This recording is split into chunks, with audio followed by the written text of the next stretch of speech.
Assalamualaikum warahmatullahi wabarakatuh.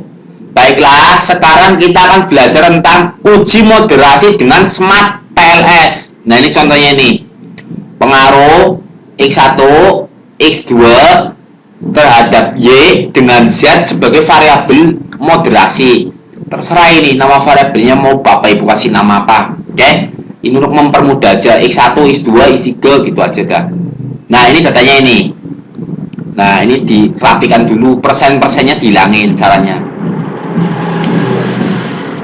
Ya, ini tinggal delete aja dulu biar rapi. Nah, setelah ini sudah terdelete semua, ya, ini di copy di Excel baru. Ya, di copy. Buka Excel baru, Ctrl N, paste.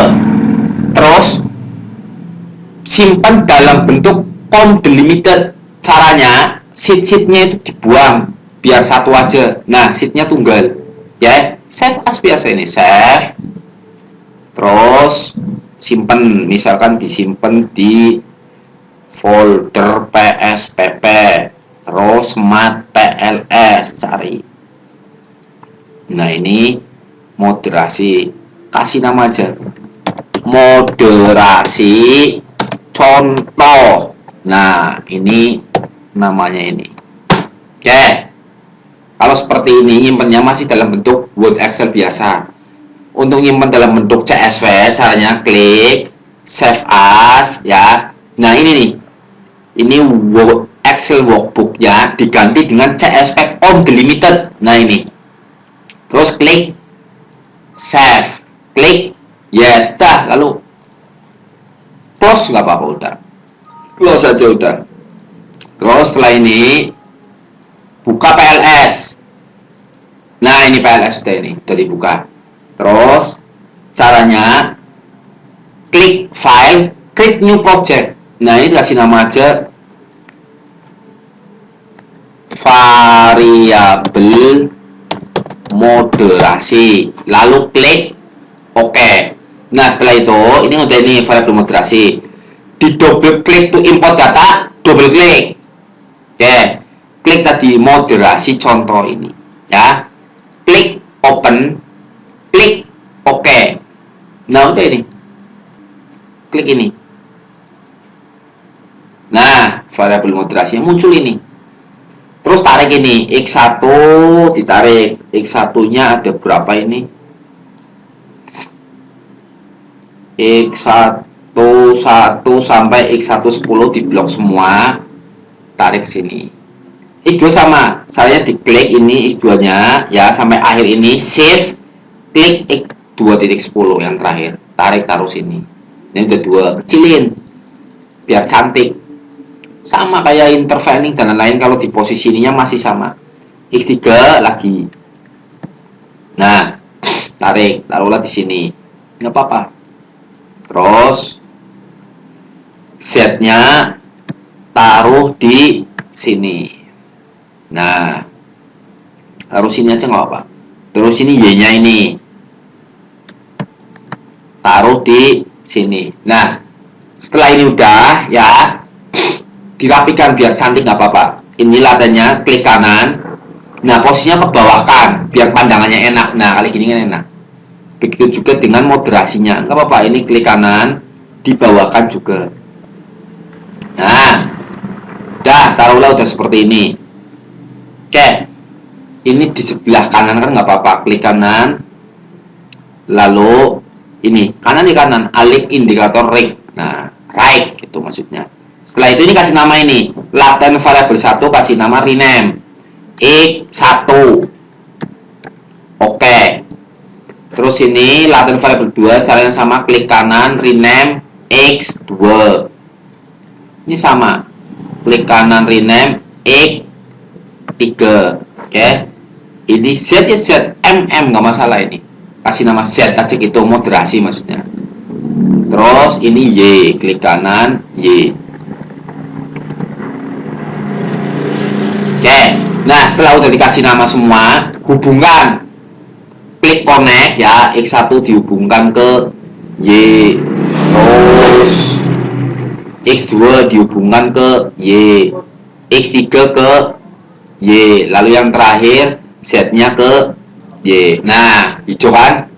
Dan ini baru regresi berganda. Terus moderasinya gimana ini? Nah, klik select ini untuk mengembalikan ini. Bentuknya biar kursor. Ah, udah, select diklik. Ini diklik ini, klik kanan ini. Dianya, variable depannya diklik kanan. Lalu add moderating effect. Ya. Nah, setelah muncul ini, moderating variabelnya ini diklik, diisi Z. Independent variabelnya isi X1. Nah, lalu klik OK. Nah, muncul variabel baru ini. Moderating effect X1. Ini maksudnya interaksi antara X1 dengan Z. Oke. Lagi klik kanan, add moderating effect. Ini kasih moderatingnya Z, ininya X2. Ini udah biarin to stack, ini standarisasi nggak apa-apa, otomatik aja, nggak usah diganti, udah nggak usah. Terus klik OK. Nah, ini moderating effect yang X2 sama Z, ini interaksinya, ini moderating effect 2, berarti X2 dengan Z. Lagi, sekali lagi klik kanan, add moderating effect. Moderating effectnya Z, biasa independennya X3, klik OK. Nah, ini ini muncul variabel-variabelnya udah. Nah, setelah ini udah semua, langsung aja analisis caranya. Klik calculate, jangan ke bootstrap dulu, ke PLS algoritma dulu ya. Klik PLS algoritma, dah, lalu klik start calculation. Nah, ini langsung lihat nilai konstruk valid, reliability dan validity. Nah ini hasilnya ini. Ternyata ini hasilnya X2 nya masih merah. Maknanya apa ini? Kalau X2 nya masih merah, masih bermasalah ini, belum fit, AV nya belum terpenuhi. Terus kalau seperti ini gimana? Sama kayak kemarin, dibuang nilai outer loading yang paling kecil. Ini nih outer loading ini ya. Fokusnya ya udah di X2 saja, karena tadi X2, X1 nya udah nggak usah, mau ada merahnya mau udah nggak usah pikirin karena udah hijau semua. Nah ini nih yang paling kecil mana? Oh ternyata yang paling kecil ini 0,533 ya enggak? Oh ini malah 0,517 X23, buang X13. Nah ini mana ini? X13 ini, X23 ini nih. Kalau mau dilihat di sini juga sama ini, besarin ya. Nah ini 1, 2, 3, 4. Nah ini 1, 2, 3, 4. Nah ini. Oke, 5, 1, 3 hilangin. Klik delete. Nah setelah ini udah, oke, analisis lagi. Caranya sama, klik calculate, lalu klik PLS algoritma, klik start calculation. Lihat sini nih, masih merah X2 nya. Oke, lagi lainnya kan udah hijau ini. Nah buang lagi yang paling kecil lagi, masuk ke X2 nya ya. Ini X2 ini. Oke, pilih yang paling kecil, cari ini, mana yang paling kecil ini. Ini 54. Terus ini 55. Oh ini yang paling kecil, buang X21, buang, delete. Lalu lagi terus, pokoknya terus kayak gitu sampai memenuhi. Start calculation. Lihat lagi ini. Oh 482 naik tapi masih marah, kurang dari 5 masalahnya. Hilangin lagi yang paling kecil, cari mana ini, 68, 63 lebih kecil terus. Oh ini 0,58 yang paling kecil. Ini yang keberapa ini? Hitungnya itu yang gampang aja ini. Itu kan bawah ini, yaudah dihitung dari bawah. 1, 2, 3, ketiga paling bawah. Tuh 2, 3, oh X27. Yaudah X27 dihilangkan. Oke, setelah ini ya dianalisis lagi sama, calculate PLS algoritma, start calculation. Klik ini. Ini udah hijau semua. Jadi uji prasyaratnya yang combat alpha, composite reliability sama average varian ekstraknya sudah terpenuhi. Oke. Setelah itu baru masuk ke VIF. Nah, lihat ini outer VIF value-nya. Oh, ternyata semuanya kurang dari 10. Aman berarti. Ini lihatnya ini yang inner VIF value, jangan yang outer, yang inner. Kalau outer itu yang per variabelnya masih ikut ini. Oke. Nah, ini nih kalau di PLS lebih dari 5 aja udah merah. Kalau di SPSS kan patokannya VIF kurang dari 10. Kalau ini enggak, lebih ketat, 5. Cuman beruntungnya kita itu yang dilihat bukan ini. Ini kalau lebih dari 3 itu udah hitam. 3 sampai 5 itu hitam. Masih bisa diterima, maksudnya gitu. Tapi memang kita nggak peduli sama ini. Ini untuk tambah-tambah aja. Lihatnya ini, inner VIF value. Nah, ternyata nilainya hijau semua. Aman, hijau atau biru ini. Dah. Oke. Setelah itu, masuk ke bootstrapping. Dianalisis bootstrap. Caranya, klik calculate, klik bootstrapping. Terus, setelah ini udah, pakainya one tail apa two tail, tergantung hipotesis Anda. Kalau misalnya two tail udah. One tail, bisa two tail ini ya. Klik start calculation. Tunggu.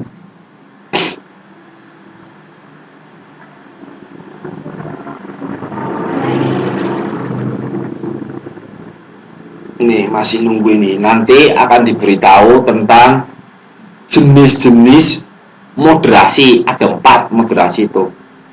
Nanti setelah ini buka. Ini masih nunggu ini.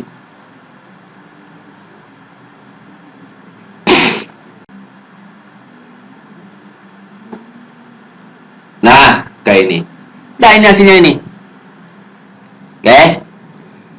Dari sini ya diperoleh keterangan, fokusnya ke p-value aja nggak apa-apa, ini p-value. Nah, ini variabelnya besarin. Standar errornya itu tak kecilin dah, biar fokus. Ini dulu X1 ternyata berpengaruh ke Y. Oke, jadi X1 berpengaruh ke Y udah. X2 juga berpengaruh ke Y. X3 berpengaruh, Z-nya Z-nya berpengaruh. Moderating efek satunya berpengaruh enggak? Oh, tidak berpengaruh. Moderating efek 2-nya berpengaruh. Moderating efek 3-nya tidak berpengaruh. Ya gitu. Ini berpengaruh maknanya apa? Moderating efek 2 maknanya ya Z memoderasi hubungan antara X2 dengan Y. Menguatkan apa melemahkan? Lihat ini. Oh, ini positif, berarti menguatkan karena ini positif ya, menguatkan hubungan. Oke. Nah, makna menguatkan hubungan itu apa? Makna itu hubungannya makin besar X2 Z-nya, hubungan X2 sama Y-nya itu makin tinggi. Ya. Maksudnya makin tinggi gimana? Apakah makin tinggi itu naik? Enggak seperti itu. Makin tinggi itu di hubungan, makin menjauhi 0, makin mendekati nilai mutlak 1. Gitu. Misal ya, hubungan X1 dengan X2 dengan Y itu positif. Berarti menguatkan itu meningkatkan hubungan. Misal 0,5 jadi 0,6, 0,7. Nah, itu namanya meningkatkan. Ya. Itu namanya menguatkan. Terus kalau negatif gimana? Misalkan hubungannya negatif, korelasinya min 0,5, min 0,7. Kalau menguatkan apakah berarti angka minnya turun gitu? Karena angkanya makin turun kalau min makin tinggi. Iya enggak? Enggak seperti itu. Enggak seperti itu. Menguatkan ya udah dari min 0,6 menjadi min 0,7. Itu menguatkan. Karena yang dilihat itu angkanya. Min plus itu hanyalah arah. Oke, itu masih menguatkan dan menurun itu kayak gitu. Kalau menurunkan berarti mendekatkan ke 0 ya. Kalau menguatkan menjauhkan ke 0, mendekatkan ke nilai mutlak 1. Oke, nilai mutlak 1 bukan 1 tapi nilai mutlak 1. Nah, itu gitu. Terus setelah tahu ini hipotesisnya, berarti ini masuknya itu kategorinya moderasinya moderasi apa ini? Nah, nih pakai Excel dulu biar nggak bingung. Jadi moderasi itu ada 4 ya. Yang pertama itu pure moderasi, moderasi murni. Oke. Terus setelah pure moderasi, kuasi moderasi. Ada lagi namanya kuasi moderasi. Terus ada lagi namanya prediktor moderasi. Yang terakhir itu namanya potensial moderasi. Nah, pertanyaannya kapan jadi pure, kapan jadi kuasi, kapan jadi prediktor. Nah, ini tergantung hasilnya. Ini setnya sama moderasinya, moderasi efeknya tadi, yang ini. Nah, ini moderasi efek. Oke. Ini ada 4 jenis. Gitu ya. Biar lebih gampang ya. Ini urutannya setelah pure moderasi, di bawahnya itu langsung saya ganti dengan potensial moderasi biar enak. Oh, bisa seperti itu. Nah, lihat ini. Pure moderasi itu hanya terjadi ketika Z-nya terhadap Y tidak berpengaruh. Oke? Z-nya harus tidak berpengaruh. Itu pure moderasi. Z-nya tidak berpengaruh, moderasi efeknya berpengaruh. Berpengaruh ya, gitu aja dah. Ya. Nah, nanti kalau kondisinya seperti ini, Z-nya tidak berpengaruh, moderasi efeknya berpengaruh, nanti dia masuk kategori pure moderasi, moderasi murni. Oke? Nah, yang potensial moderasi itu yang seperti apa? Itu yang seperti ini. Z-nya itu tidak berpengaruh, ya. Ini tidak berpengaruh. Terus moderasi efeknya juga tidak berpengaruh. Oke? Itu masuknya potensial moderasi. Kalau kuasi moderasi, nah kuasi moderasi itu Z-nya berpengaruh dan moderasi efeknya juga berpengaruh. Itu masuk kuasi moderasi. Kalau prediktor gimana? Prediktor itu Z-nya berpengaruh, ME-nya tidak berpengaruh. Jadi seperti variabel independen, makanya dikatakan prediktor. Ini kuncinya ini nih. Masuk kategori apa ini? Ya, ini harus diingat-ingat ini. Oke? Masanya terjadi ya, beberapa itu mengatakan oh, Z-nya harus signifikan. Kalau bisa ME-nya juga signifikan moderasi efeknya. Kalau ada yang ngomong seperti itu ya, berarti dia membatasi moderasi hanya pada kuasi moderasi. Oke, sempit banget itu, sempit. Jangan seperti itu. Oke? Jadi biarkan hasilnya mau signifikan apa enggak, biarin. Yang penting setelah ketemu hasilnya bisa merepresentatifkan ke bentuk ini. Itu seperti itu harusnya moderasi. Contoh ini langsung ini. Nah ini Z-nya ini kan berpengaruh. Berarti peluangnya hanya ada 2 jenis moderasinya. Apa? Ingat nggak? Nah, karena Z-nya itu berpengaruh, berarti peluangnya hanya ada 2. Kalau nggak kuasi moderasi, ya berarti prediktor moderasi untuk kasus ini. Oke? Sekarang Z pada X1 dengan Y masuknya apa ini? Lihat ini. Oh, ternyata ME-nya tidak berpengaruh. Ini berpengaruh, ya, Z-nya berpengaruh, ME-nya tidak berpengaruh. Berarti masuknya ke prediktor moderasi. Nah, ke sini nih. Oke? Nah, ke sini. Z-nya berpengaruh, ME-nya tidak. Masuknya ke prediktor moderasi. Gampang sebenarnya. Terus Z pada X2 dengan Y masuknya apa? Lihat ini. Oh, ternyata ini M2-nya berpengaruh 0,002. Oke? Maka dia masuk kategori kuasi moderasi, ya. Terus kalau seperti itu dia menguatkan apa melemahkan? Lihat nilai original sampelnya. Oh, plus, berarti menguatkan karena positif, ya. Jadi kalau lihat positif negatif di PLS harus di original sampel, harus di original sampel. Sebab nilai T hitung pasti positif. Nilai T hitung ini tes statistik di sini di PLS pasti positif, karena dan mutlaknya ini mutlak over STDF, jadi pasti angkanya positif. Oke, lanjut ini. Terus moderasi efek Y ini tidak berpengaruh 0,069 atau 6,9%. Berarti masuknya apa? Nah, berarti masuknya Z itu ketika dimoderasikan Z itu statusnya merupakan potensial moderasi ya pada X1 X3 dengan Y. Dan seperti itu variabel moderasi itu sebenarnya cukup seperti itu.